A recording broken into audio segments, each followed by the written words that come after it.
The smell didn't seem to bother the cloud of seagulls, or people that swarmed the beached sperm whale. Beached whales were sadly a common occurrence lately.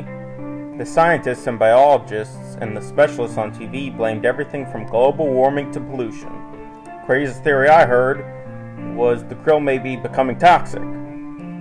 I don't really know about these theories, but I know that it was something else.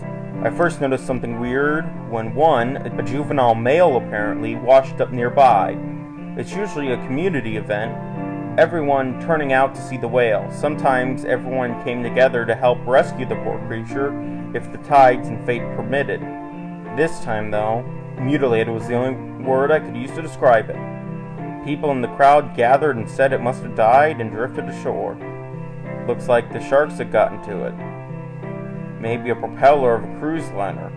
Its tail was a bloodied stump, eyes gnawed out by hagfish or gulls, blubber stinking in the sun from the great swashes of torn flesh. The voices would fall slightly as they reluctantly pointed out the slashes on the side of the great gray beast. How reproachful it was that someone would desecrate this poor thing. Of course, that's what everyone assumed. Some punks slashing their graffiti into the skin and blubber. With rapid rise in beached whales these last few months, people hadn't really paid attention to little details and discrepancies among them. Whales would turn up on beaches dead more often than not, yes, but the sperm whales were oddly ravaged. The second one I really noticed was when I was watching the tube one night. I always tuned into the news because I thought the anchor woman had great tits. I almost missed the story when they brought it up, tuning out as I switched to the report recorded earlier in the day. It was another beached whale, a female, the reporter said. He droned on to warn viewers that the images about to be shown were graphic and that children should not watch. All fine if they gave any time at all before little Jimmy and Sally at home got close up to the beach, painted red by trailing shredded entrails. The whale had been gutted like a common fish. No one seemed to notice, but I did.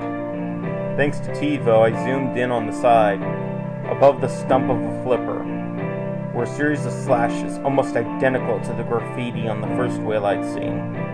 After that, I started to look into the beachings myself out of curiosity. Whales have been turning up dead all over the world in alarming numbers.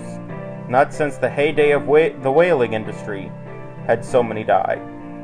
But it only seemed to be toothed whales, the sperm in particular, that would show up beached and mutilated so brutally. Some animal rights activists thought it might have been whalers or poachers forced to dump their cargo when interrupted by patrol boats. There were too many for that to make sense. So every so often I would show up on the beach, close enough for me to take my cycle out to observe firsthand. I might have gone to 5 different beaches, all within 100 miles of my town, each with a massacred whale. After a while I felt like a dead whale groupie, traveling to the next appearance.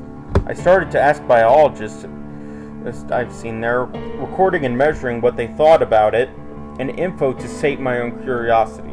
They didn't really know much by themselves, but I started to gather bizarre clues. When I inquired at the last beached whale, a monstrous gray, almost black creature, I started to fear the answer: mutilated and torn, a patch of skin that may have been scarred by that same strange graffiti. But it was too decayed and already ravaged by gulls, to be sure. There were other wounds that I hadn't really taken note of before. When I pointed them out to the grad student photographing it, he just shrugged and casually explained that these scars were from going after a giant squid. He didn't seem to realize how fresh and how stark those jagged circular marks appeared. Those weren't mementos of battles fought and won. These looked just as fresh and bloodied as whatever butchered these great beasts. I couldn't believe I didn't notice them. But looking back over the photos of my memories, I realized that every single one of the beached whales bore those fresh circular battle wounds. They struggled before they died. No one really believed me. at first when I brought my theories up. I don't blame them. I wasn't a marine biologist, just some dude with too much time and imagination. If you would listen and half-heartedly say, it may be possible. Just sad it took till today for anyone to believe me. The crowd was silent as it bunched around the whale, gulls screaming overhead in delight for another buffet.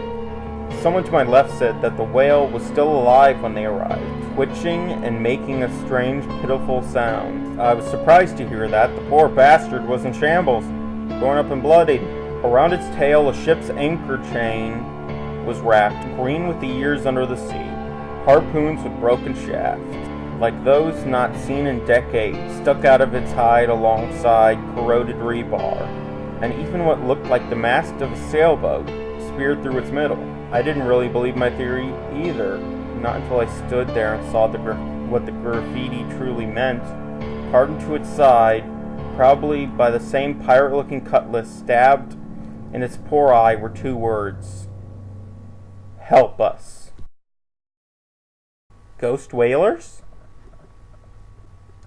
Ghost whalers! Holy shit! What the...